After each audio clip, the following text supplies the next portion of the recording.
These three chose a bad time to arrive, knocked down instantly and almost sent back by the shockwave. Qiongsi fired shells immediately without sounding the alarm.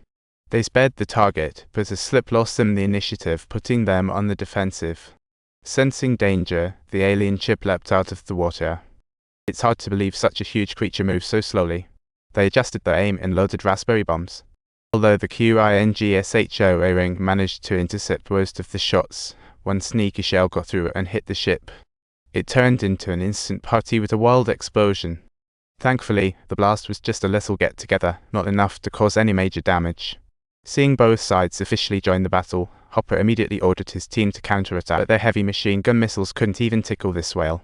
Instead, they caught the attention of the aliens, who saw Hopper's yacht as a target for some fun. To ensure Hopper and his crew's safe retreat, the Big Brother quickly ordered his men to cover fire. But the alien warship just couldn't resist and retaliated with a hail of shells. Even though the first wave of shells was intercepted, the aliens kept sending in denser attacks like a New Year's celebration with fireworks. It felt like there were too many to count, shooting at the MSONO A-ring. Watching his brother's destroyer explode into exploding fireworks, Hopper felt a painful pang, but there was no time to sit around grieving. After all, the captain of the Qiongsi A-ring was already riding the spiral to the afterlife. As the highest-ranking officer left standing, the captain had no choice but to pull himself together and call the shots. It was up to him to navigate this mess. Hopper knew he had to stay sharp. Spotting the culprit who offed his brother and sunk the MSONO A-ring, he felt a brainwave and made a rash decision to charge ahead. The crew repeatedly pleaded with him to stay calm, yet Hopper grew even more determined to push forward with the attack. Little did he realize that this hasty decision would result in the loss of another precious ship. Meanwhile, the Meowdow ship in the distance had activated, but could only pivot guns for cover fire. But little did they know that just made them the aliens' newest target. As the MEOW micro-paragraph A-ring went down in flames, Hopper absurdly wanted to keep attacking. Luckily, his crew member Blue Eye Multiamount managed to pull him back from the brink. Realizing he had to rescue little Igor Votel the Tanzo kid, Hopper was puzzled when the alien ship paused, seemingly after seeing the Qiongsi A-ring back off. They suddenly stopped firing at the unaggressive human ships, leaving Hopper scratching his head, wondering what was going on. Were the aliens actually here for peace? But then they split off a small drone, heading for the Monarch Mountain Observatory like they had a hot date. NASA quickly picked up the signal and speculated that the downed ship was likely an alien communication craft. And without their equipment, they were entirely unable to breach the alien defense, leaving everyone feeling quite helpless. But while everyone else was busy brainstorming on the Qiongsi A-ring, they made a game-changing discovery. They found an alien corpse. Hopper leaned down with the MEOW micro-paragraph A-ring's captain to remove the alien's helmet. A nasty gas puffed out from the sealed helmet, revealing alien features surprisingly human-like. Except for the beard that looked a bit too stiff, their eyes were huge like a lizard's. They probably hated the bright lights.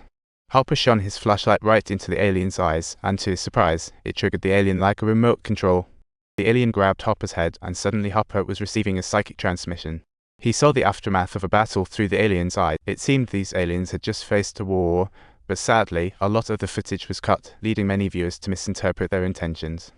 That brief mental link made Hopper mistakenly think they were invading Earth when suddenly the hatch behind them exploded, knocking everyone flat. A few armored aliens came in, and seeing the humans weren't a threat, they decided not to attack. They just picked up an injured comrade and left, while Hopper tried to chase them, but the alien transport ship was already long gone. Hopper was still confused about why the aliens didn't kill them when suddenly alarms blared. Another alien had remained on board to cause chaos. The alien barged in, punching through the security door, and surprisingly, it didn't attack the unarmed crew members in the control room. Maybe alien technology was too advanced, making them overly reliant on scans to gauge threats. They totally underestimated the humans' appearances. After dodging the non-threatening crew, the alien made a beeline for the ship's engine. Turns out, he wanted to destroy the destroyer's power system. The crew rushed in to stop him, but they were totally no match for the alien. As the alien prepared to move, a crew member rose and bashed a steel cabinet at him, but the alien spacesuit was impenetrable. The alien was getting annoyed and was ready to go full Terminator, but just then Hopper arrived, waving his soul gun like a madman. Unfortunately, bullets couldn't pierce the alien's armor. It locked onto the threat, charged through fire, and knocked Hopper down with one punch. The alien learned a lesson and was ready to take them all down, but thankfully, Black Itilda jumped in to help. Though she couldn't land any hits either, she at least bought Hopper some precious time. Hopper seized the moment and signaled Black Itilda to head to the control center while he lured the alien away. He cleverly used his knowledge of the ship, darting around to lead the alien on a wild chase. When Hopper made it to the deck, the alien was hot on his heels, and bam! Another punch knocked Hopper down again. At that moment, Black Itilda reached the weapon control center and silently adjusted the aim of the cannons. Hopper used himself as bait, keeping the alien distracted just as the main cannon locked onto it without mercy. The unexpected surprise turned the alien into cannon fodder. Internal threats neutralized, external ones remained. Hopper, seeking vengeance for his fallen comrades, ordered the Qiongsi ring to launch full speed ahead for an all-out brawl with the aliens. But the aliens, enraged, unleashed devastating force on the Mako immediately.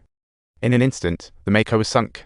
Everyone was in despair, realizing Hopper would order a full-speed ramming of the alien ship. Hopper's loss made him lose his mind while the alien ships called the adjusted position, prepping to sink the Qiongsi ring. We're all hoping for a miracle here. And for all you viewers witnessing this chaos, don't forget to hit the like button and subscribe.